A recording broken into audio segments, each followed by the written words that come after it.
Hello, नमस्ते। अभिनव ने अपने चेहरे पर मुस्कान लाते हुए कहा। वो भले ही कितना भी थका हुआ था, लेकिन वो इन लोगों को पता नहीं चलने देना चाहता था कि वो क्या करके आया है। जैसे ही अभिनव ने चहकते हुए नमस्ते किया तो शर्मिला, अनन्या और राजीव उसे देखने लगे। उनकी आंखों में एक अजीब सा गुस्सा था। अभिनव उनकी आंखें देख हैरान हो गया। अभिनव को यह तो नहीं लग रहा था कि वो लोग मुस्कुराते हुए उसका स्वागत करेंगे, लेकिन आज जिस तरह का गुस्सा उनकी आंखों में नजर आ रहा था, उसे देखकर अभिनव को कुछ अजीब लग रहा था। मैंने कहा नमस्ते एंड हेलो अनन्या। अभिनव ने दोबारा मुस्कुराने की कोशिश करते हुए कहा, पर यह सुनते ही उन तीनों का गुस्सा और ज्यादा बढ़ चुका था। शर्मिला ने उबलते हुए कहा, क्या सही टाइम पर आए हो? अभिनव ने यह सुनते ही अनन्या को देखा। वो ये पता करने की कोशिश कर रहा था कि वहां क्या हो रहा है, लेकिन अनन्या ने भी एक गहरी सांस ली और अभिनव से नजर फेर ली।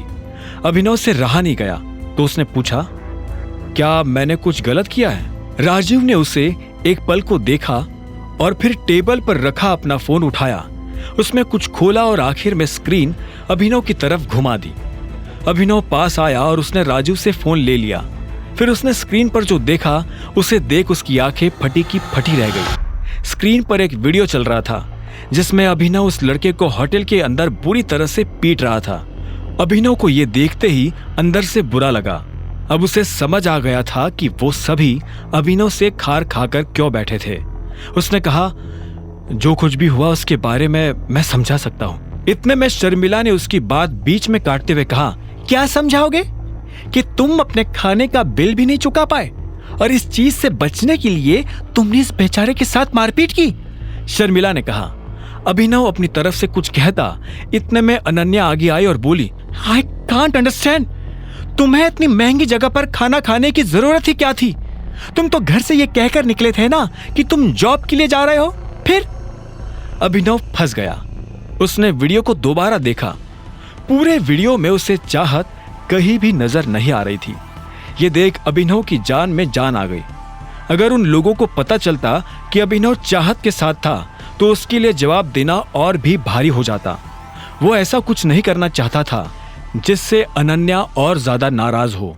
हमने तुम्हें इसलिए तो अपने घर में जगह नहीं दी थी कि बाहर जाकर तुम हमारे परिवार की सरे बाजार इज्जत उछालो। जब बाकी दोनों महिलाओं ने अपनी बात कह दी तो राजीव से भी नहीं रहा गया और उसने भी अभिनव को सुनाना शुरू कर दिया।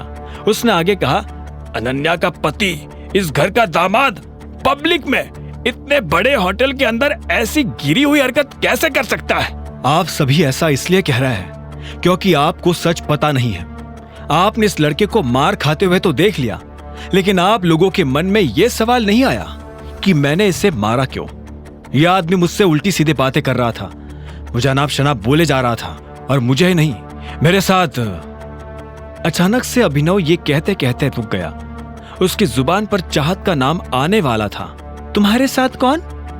अनन्या ने अभिनव की बात पकड़ते हुए पूछा और जवाब के लिए अभिनव की आंखों में देखने लगी। अभिनव चाहता था कि अनन्या अपनी नजर उससे दूर हटा ले, लेकिन वो ऐसा नहीं कर रही थी। ये वीडियो पूरे देश में वायरल हो गया है, अब तुम क्या करोगे? आई एम सॉरी, लेकिन इस लड़के के साथ जो हुआ असल में इसके साथ वही होना चाहिए था। यह सुनते ही शर्मिला गुस्से में आग बबूला हो गई। वो गुस्से में अभिनव की तरफ बढ़ने लगी।